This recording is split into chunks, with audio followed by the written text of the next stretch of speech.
Welcome to season 6 of The Breakthrough Show, Breakthroughs Around the World, conversation with 40 guests from 40 different countries in an effort to acknowledge our similarities, honor our differences, and celebrate our connection. I'm your host, Jessica Dugas, super excited to be here with you for another episode today.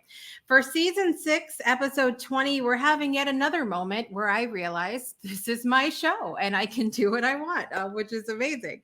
Last week, we heard from a lifelong native of Japan, and today we're going to dig into that culture, but from a little bit of a different perspective. Our guest today is an international speaker on global leadership and cross-cultural communication. She's a best-selling author, TEDx speaker, among many other things. Here to represent the country of Japan with a little New York in her heart. And I'm going to pray I say her name correctly. Are you ready for it? Here we go.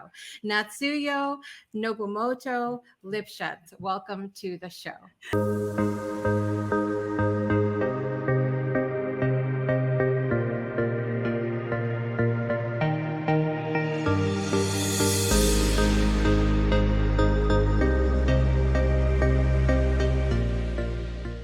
Thank you, Jessica. Right? You did it perfectly. Beautiful. You're already learning Japanese. I love it. I never thought there was hope for me, but here we are. Yeah, my name is a little bit challenging. I love it though. And that's been a fun thing for me to get to hear throughout this series, you know, how much people's names really tie to their culture. And it's a beautiful thing to hear that. Yes. And in fact, Natsuyo means summer representative. So my birthday is actually coming up very soon in July.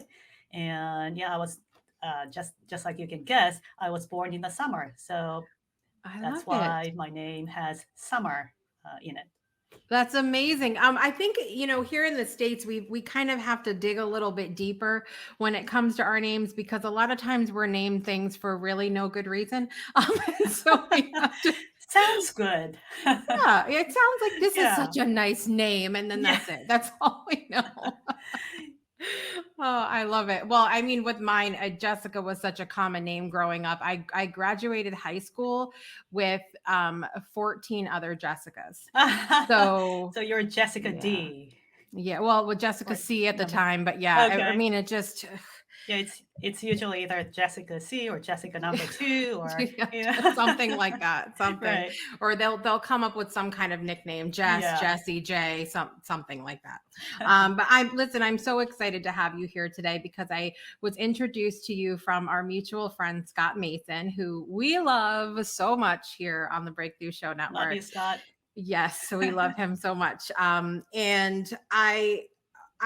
as I mentioned, we had our guest on last week from Japan as well. But when you and I talked, I really wanted to have that perspective of you came here, you started your career, and I want to dig in a little bit to what that cross culture, which is something that you do, looks like a little bit.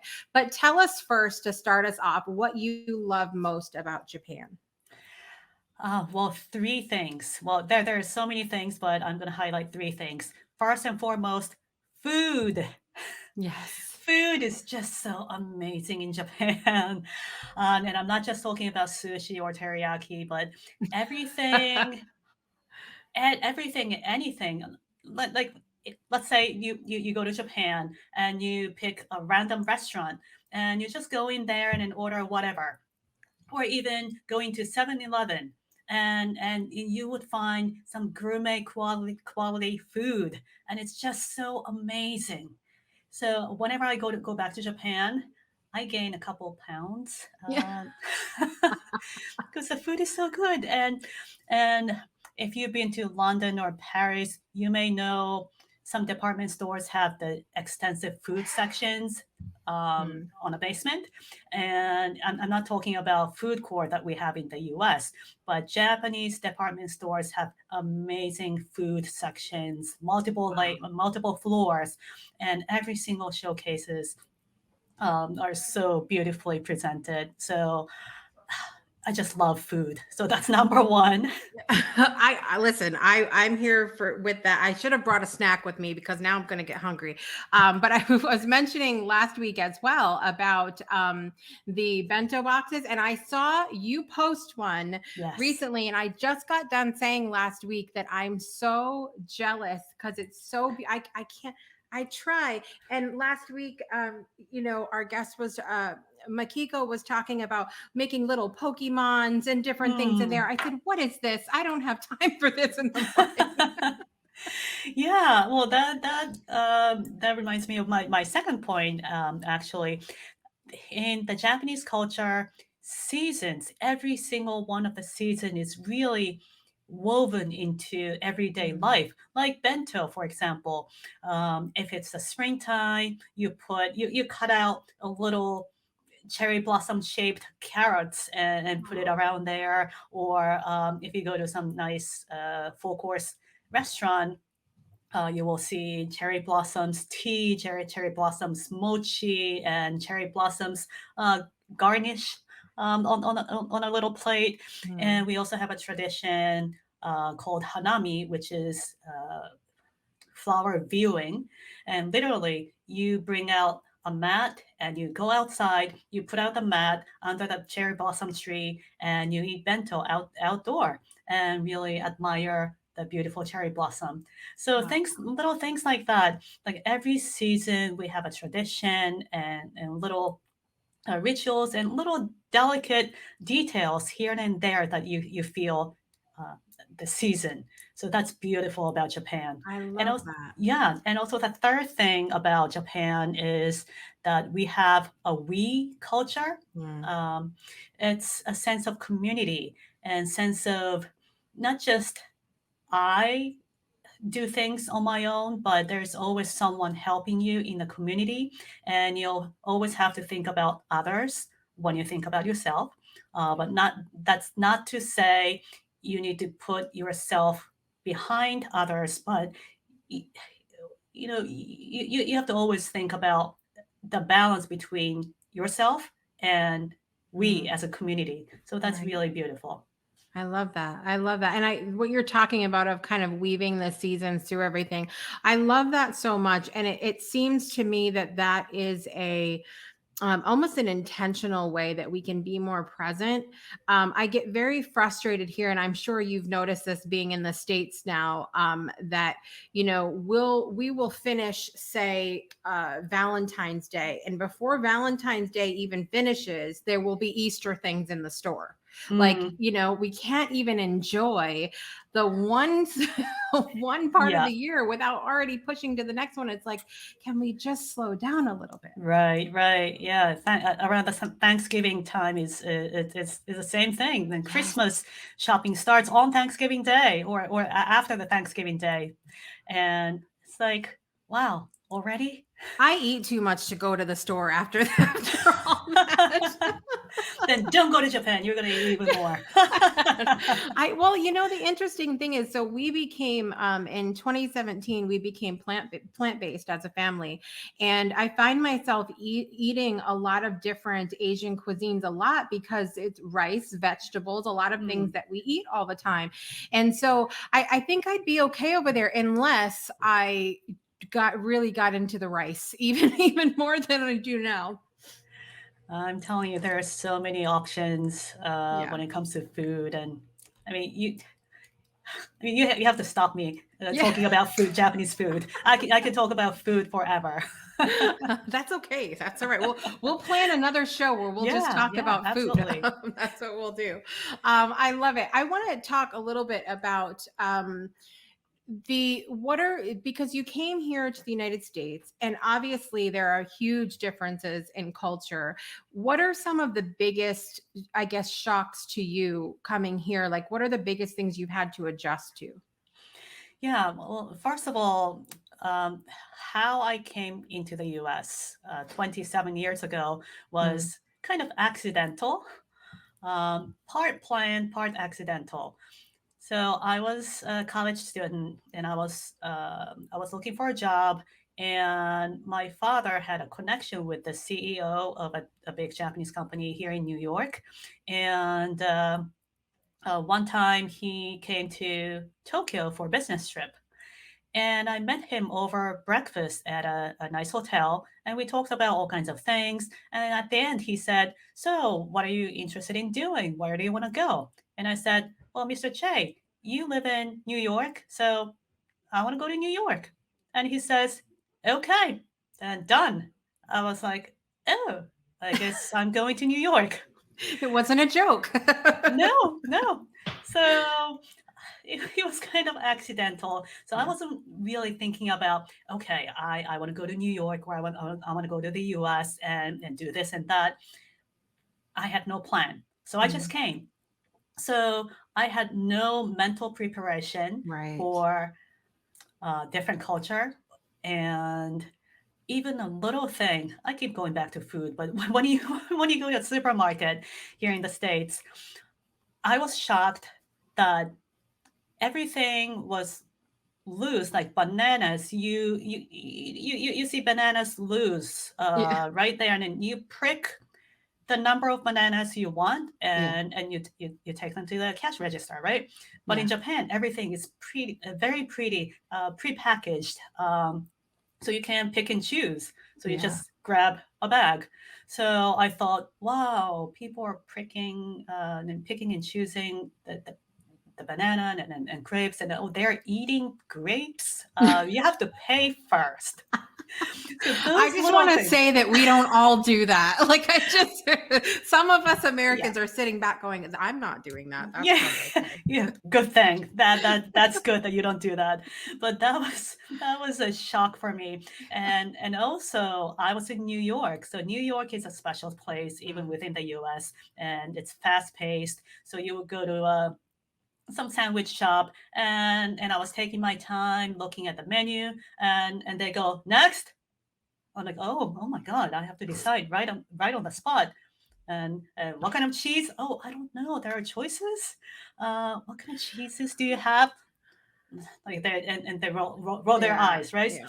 So so little things like that, and also um, about well, it's about a few years later, after I moved to New York, I started to feel more confident with myself living in the US, and maybe I was a little overconfident.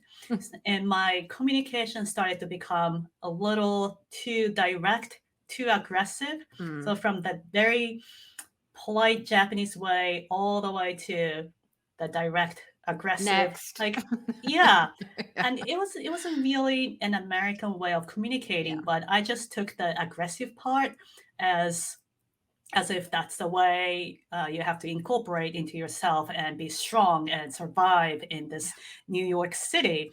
So one time, or not more than one time, I was presenting some idea to my client, and very logical, very persuasive, and very direct. And I said, "Well, your strategy is not going to work because of this, this, and this, and this strategy is going to work because of this."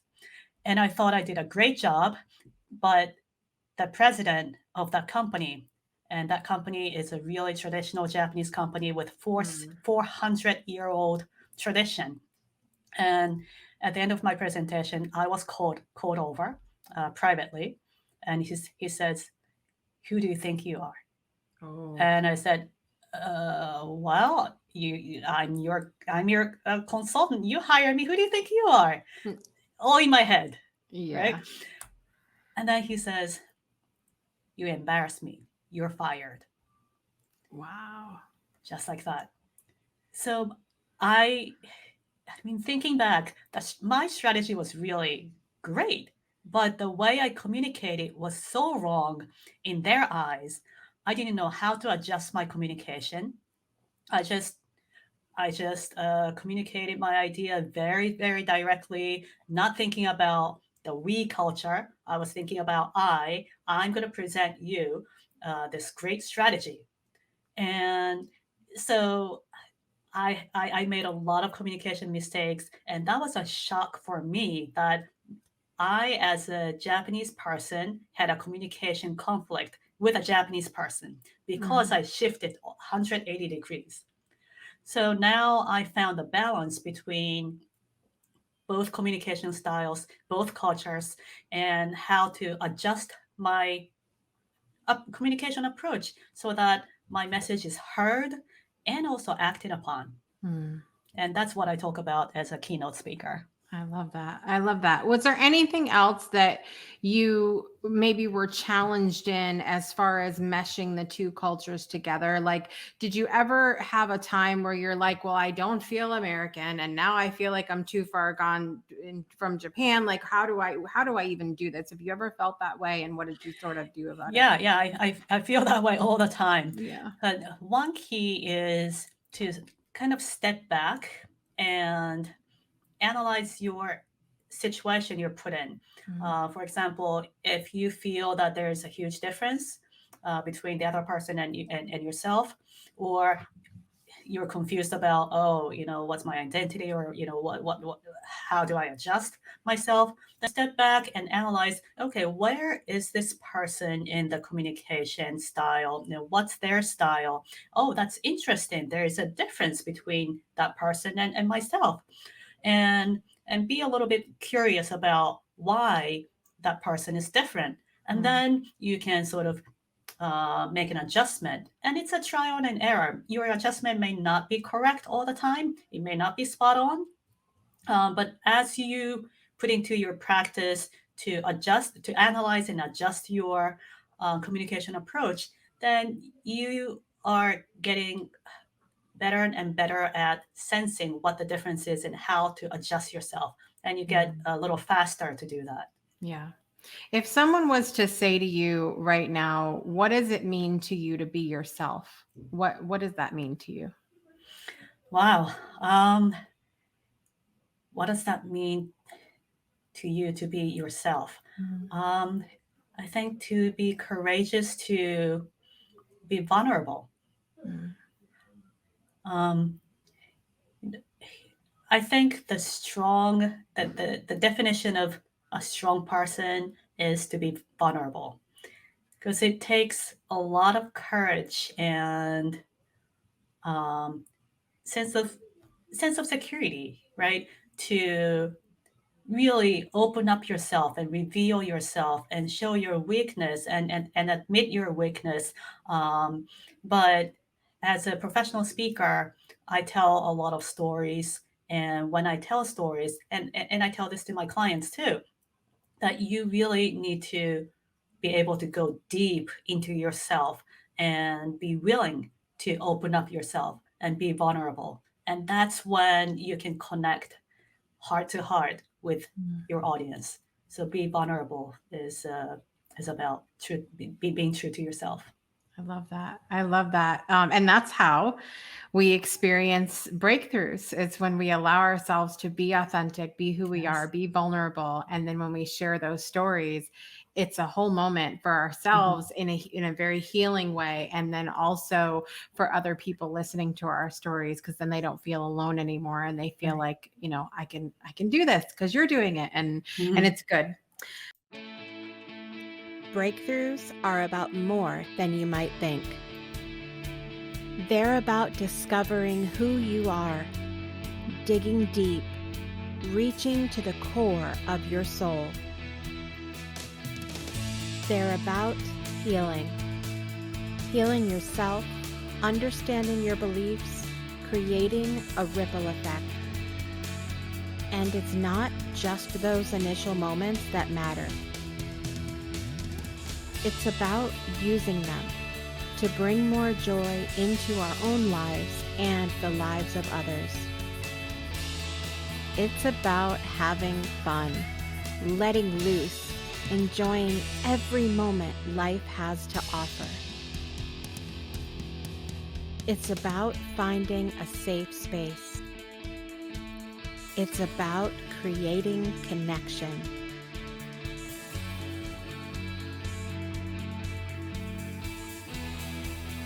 Join us each and every day for exclusive programming, special events, and a community to call home,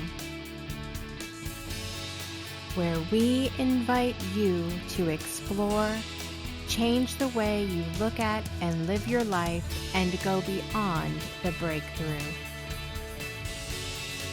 So we ask you, are you ready?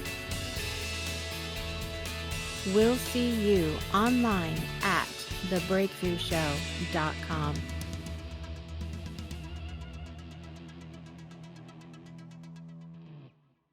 I want to get into a little bit of your story today. And I know that you mentioned that you had a diagnosis that kind of changed things for you. I'd love for you to tell us a little bit about that.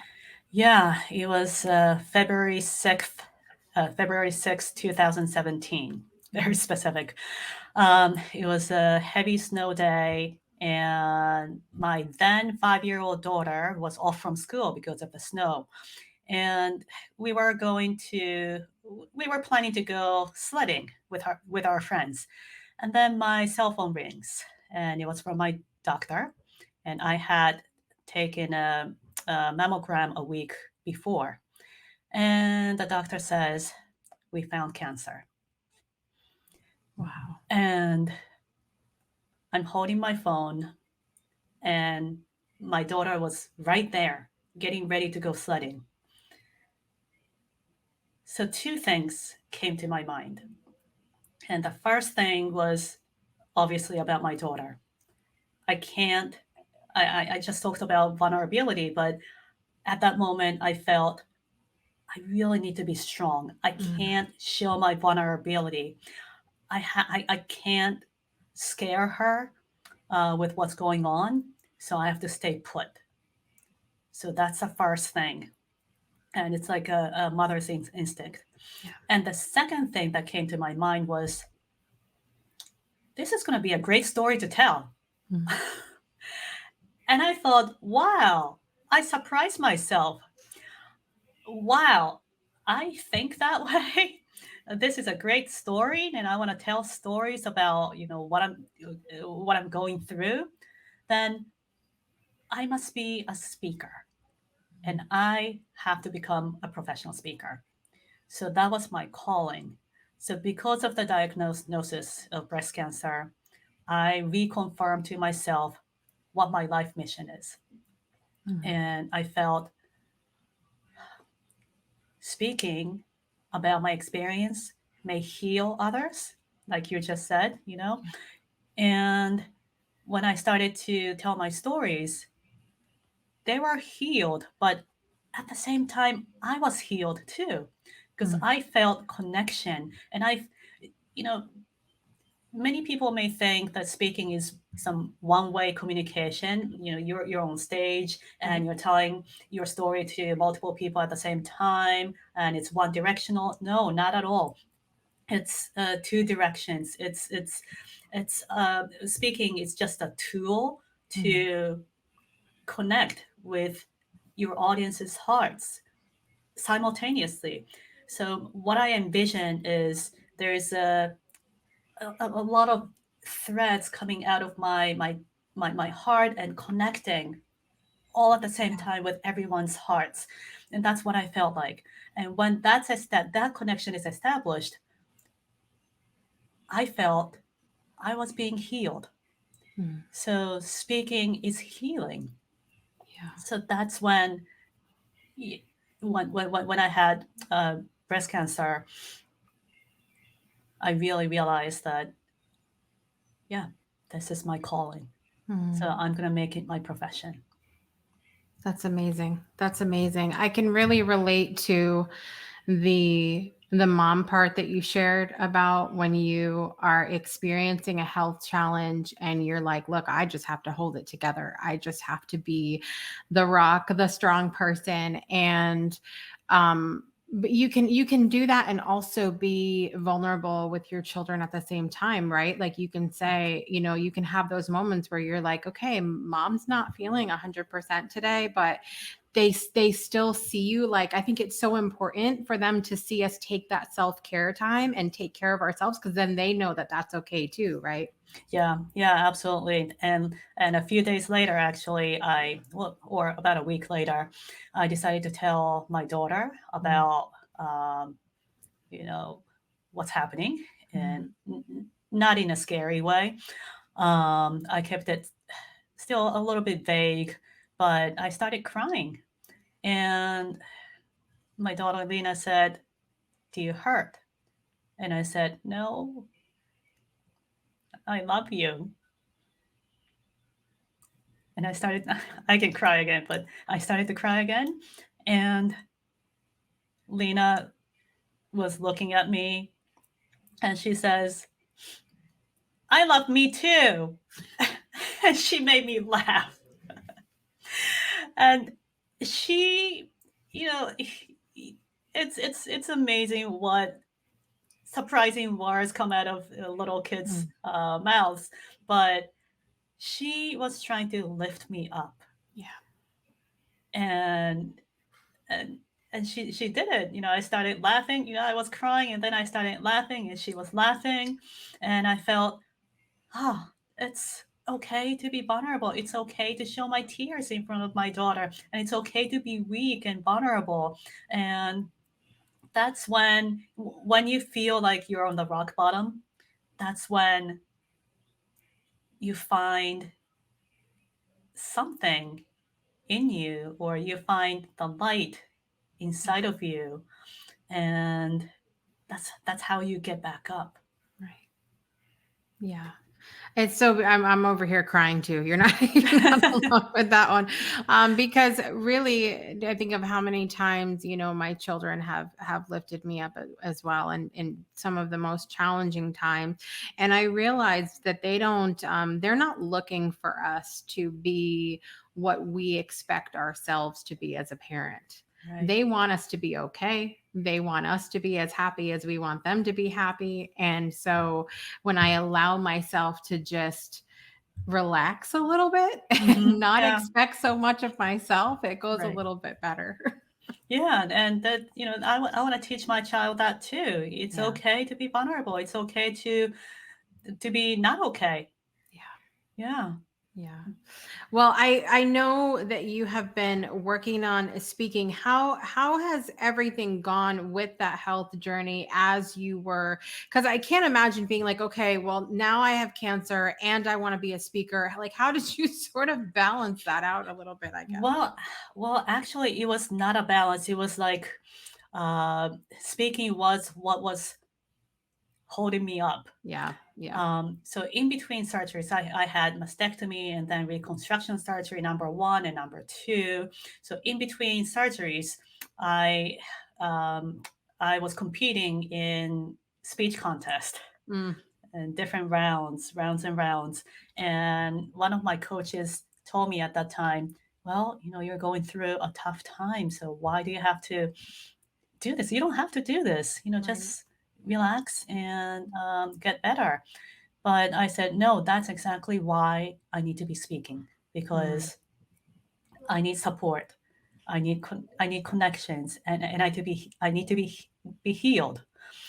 And I remember when I won the second or third round of the speech contest, that was 2 days before my surgery, big surgery. And I felt that I really gained courage because of all the audience members were supporting me. And that really reconfirmed that was a reconfirmation that speaking is healing, and I want to continue speaking. So after my surgery, I joined the National Speakers Association New York City chapter, and a week after I joined, I shared my breast cancer story. And long story short, that was 5 years ago. So 5 years going forward, someone listening to my story at that time at NSA, all of a sudden gave me a call last year. And she said, "Just wanted to see how you're doing, and I wanted to connect with you. And by the way, I'm becoming a president of NSA, well, National Speakers Association, New York City chapter, and I'm looking for board members." And I was thinking, well, who would be a great candidate for board member? And she says, you. And I was like, who? What? I was going to say, I think she's calling for you. I had no idea. And she said, at that time, I almost wanted to say, no, I can't do it. I don't qualify. I'm relatively new to this community. But before, she didn't let me say that. And she said, 5 years ago, when I saw your speech, I felt that you have something to offer. And I remember your speech, and that's why I want you in my board. Wow. So I, despite my inconfidence, I trusted her words, and I said, okay, well, there must be something in me, is something that I can offer. I don't know what it is, but this person has a full trust in me, so I'm gonna say yes. So, Wow. yeah. I mean, it must have been pretty memorable to remember you after 5 years, and I've had those moments myself where somebody will say something and I'm like, who are you talking about? Because I don't think that that's not, oh, it's me. Oh, okay. Right. You know? Yeah. It was definitely like, oh, what? Yeah. I love that. I love that though. And how is your health now? Like what has it been like ever since you had your surgeries? Yeah, I'm good. I'm really well, and I just had my fifth year mammogram, and it was all clear. In the So clear, yeah, yes. yeah. But Congratulations. actually, thank you. Actually, I've been a competitive ballroom Latin dancer since Yes. 2004, and of course, I had to stop dancing. Before the surgery, but 3 days after my mastectomy, I started to do squats because I mean, my upper body was in pain, but my lower body was fine. And I was always a dancer. I was always very active, and I thought, my lower body is totally fine. So let me do something about that. And I started to do squats, and everyone was like, "Oh my God, what are you doing?" But I'm lucky enough that my health is okay now, and even right after my surgery, I was active. So Wow. I'm all good. That's amazing. That's amazing. I'm so glad to hear that. And I when I first met you and I had gone to, stalk you on Facebook, I had seen your photo of it and I was like, oh my God, because I love ballroom dancing. And I will tell you, my grandmother, before she passed away, she loved watching Dancing with the Stars on TV. Yeah. And she used to call me every week and be like, did you see the dancer? And she would be all excited about it. So she would have been thrilled to hear about that world. Yeah, it's really fun for me, and because of it seems like I love competitions, whether it's a speech competition or a dance competition, because the competing and winning is not the part of the fun, but it's a journey, and when you compete and when you have a set goal, you work toward the goal.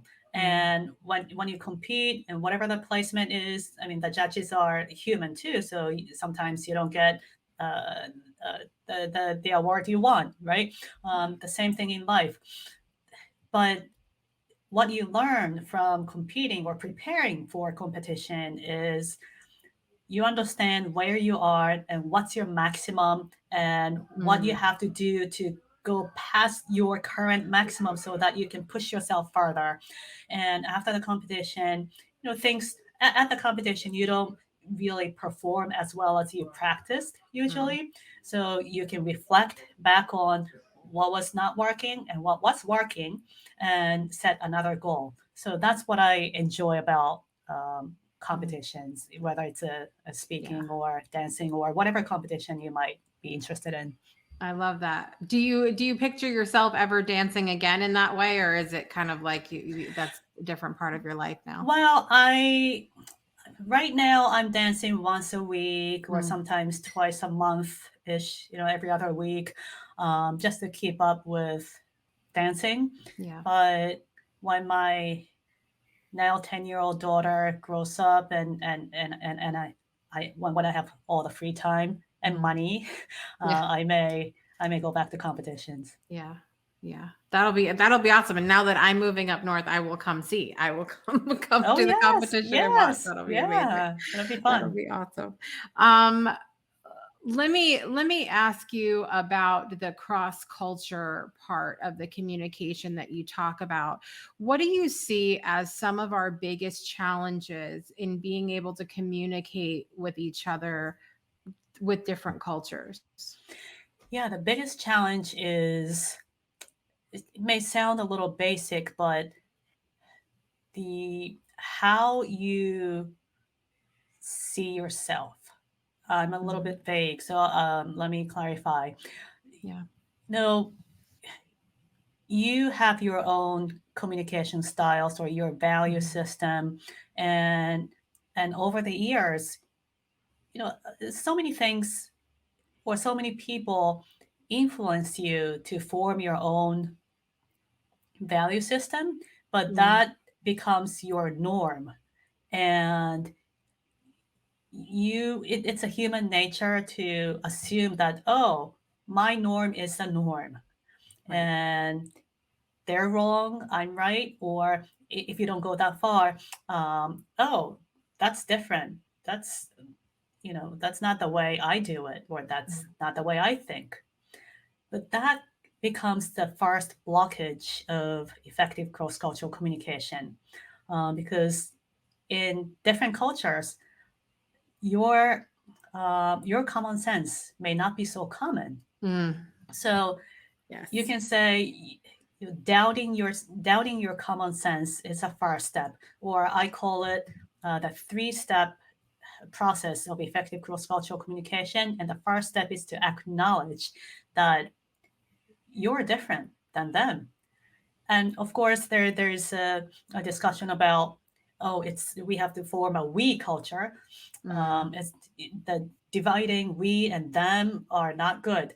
But before you can create this we culture, you have to know the difference. You have to accept the differences, and you have to know how to bridge that difference. Mm. So the first step is to acknowledge that their common sense may not be so common. So that's the first biggest challenge.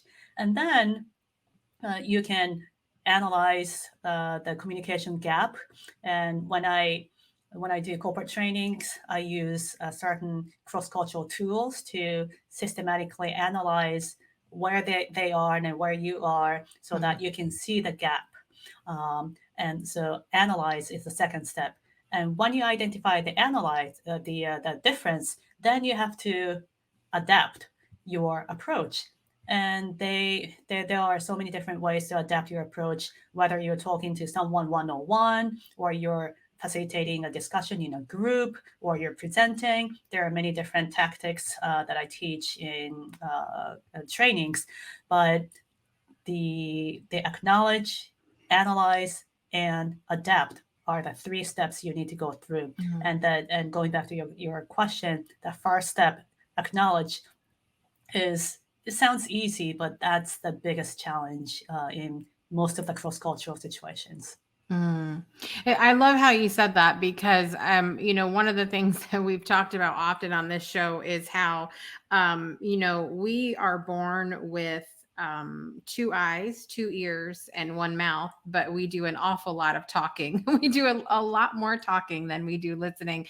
And I feel like if we Mm. really, if we're confident in ourselves and know ourselves well, I don't feel like we need to do as much talking. We can listen and not feel so triggered at every little thing that we hear. Yeah, and you want to be a little curious Mm. about differences. When you face a difference, um, it's like an automatic blockage in front of you, but Mm. remove that and be curious. Oh, why is this person saying this, and why is this person doing that, and thinking this way? Interesting. And with that mindset, I think it opens up your door, and you can accept or embrace the difference much better. So curiosity is key. Yeah, that's amazing to have that kind of tip in the back of our mind as well, to be curious and because that's one of the things when I found myself about a year and a half ago, there was someone on my news feed that kept saying something, and every time they would say it, it just wasn't sitting well with me at all. I was finding myself triggered every time they would post, and finally I said to myself, and I didn't even need an answer to this question, but I asked myself, what must they have been through in order to reach this place that they're in now? Yeah. And I didn't need an answer. I didn't even need, but just me asking myself that question made me stop and go, you don't need to respond, because you're both coming from very different places. You've both been raised differently. You have different expectations. You have a different view of the world. And so even just asking myself, sometimes just asking that question, like I don't even need an answer. I just need to pause and just stop. Yeah, exactly. So, when you have these curious eyes, you take things a little bit differently.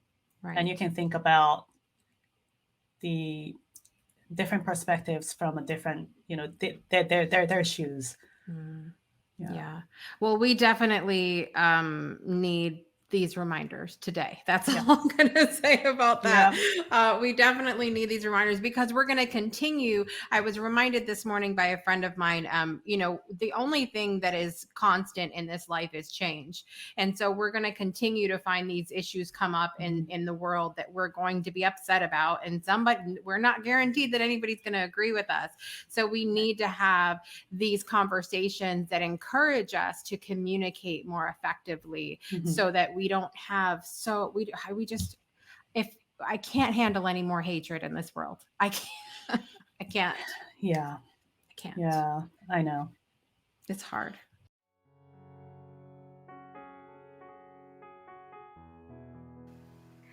愛のために。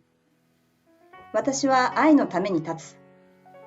たとえ魂が砕けそうになっても、たとえ心が辛くても、私は愛のために立つ。私たちの傷ついた世界のために。それは私の小さな故郷だけではなく、それはすべての世界、どこでも、いつでも。私は愛のために立つ。なぜなら、私たちはもっと光が必要だから。もうこれ以上の死はいらない。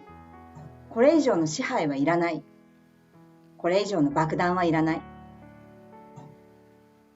私は愛のために立つ。私たちの子供たちが安全であるために。私たちの友人が守られるために。私たちの国境が開かれるために。私は愛のために立つ。たとえ魂が砕けそうになっても、たとえ心が辛くても。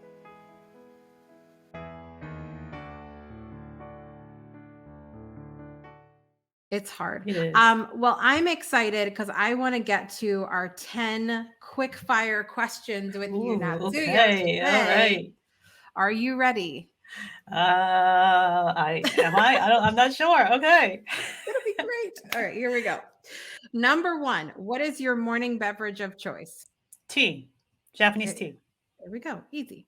All right. Number 2, when are you most productive? Nighttime after my family went to bed. All right. Number 3, what season is your favorite? Summer, because I was born in the summer. I thought that might be your answer. Number 4, what is something you're learning right now? I'm learning to be patience, because with a 10-year-old girl growing up, becoming a teenager, I need a lot of patience. I'm not sure I will ever arrive. Oh, don't discourage me. Listen, all I'm going to say is that my oldest is 21 and I thought it was supposed to get better. Somebody didn't tell me the truth. Oh no. Well, but it's still a lifelong learning. Yes, it's still good though. It's still good.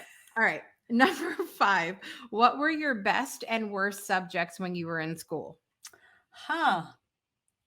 Best was probably English, Hmm. and worst was world history. Mm, I was not good at the history either. Not at all. Now I'm interested in it, but I still wouldn't want to sit down and go through the books and Yeah, I couldn't memorize all the years of important yes. world events and yeah. Yes. All right. Number 6. What scares you? Oh, height.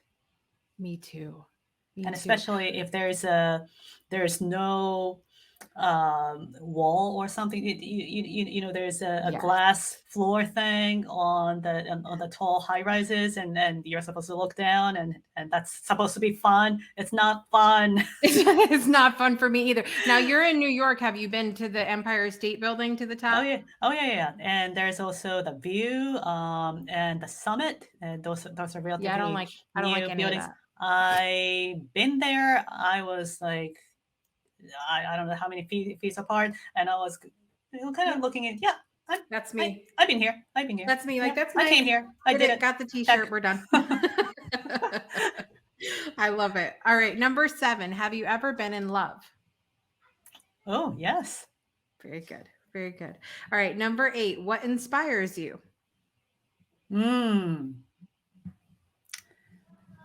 that's a tough question. Many things inspire me, but right now I think I would say my daughter. I want to be her inspiration, and what she does, what she says, inspires me as well. I love that. I love it. All right. Number 9. If you have any, how do you enjoy your downtime or your free time? If I have any. That's always the question with the entrepreneur. Yes, yeah. When do I have that downtime? Well, I guess 2 things. One is dancing, and 2 is eating good cakes. Oh, yes. Japanese cakes. Oh, Fresh I'm here cream. for all the cakes. Yeah, after you move to Connecticut, we have to go to some nice cafe and have a good cake. See, I keep going back to food. Yes. There's a theme. None of these other questions matter, people. It's just the food. Just have fantastic Japanese food. I love it. All right, number 10, finally. Which culture do you deeply respect and or want to learn more about other than your own? Wow. That's an interesting question. It's a What good one, huh? culture? Yeah, it's a good one. What culture? Well, no single country comes up to my mind. I would say, I guess I'm rather than just one culture or one country, I think I'm more interested in the mixture of different cultures. Maybe because I'm a cross-cultural communications strategist, and also I live in New York. It's like a salad bowl, right? Not melting pot, but it's a salad bowl. All the different ingredients are in one bowl, and it creates something magical. It creates energy and power from all the differences mixed into one thing. So I think I'm more interested in learning that aspect and digging deeper into how far you can go, how much more dynamic can you be with these differences in different cultures. Yeah. I love that. I love that. I mean, that's a great answer, I think, too, because, and we're seeing that even throughout this series on the show. We've had a different person on representing a different country every week.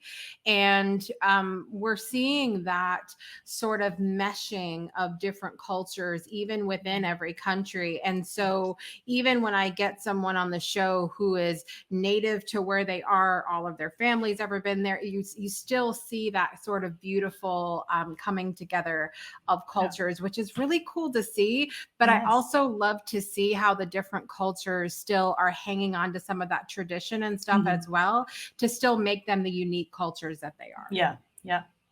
It's beautiful. Well, you did it. You got through all 10 questions beautifully. Yes. There's no prize, but You did it. Yes. Yes.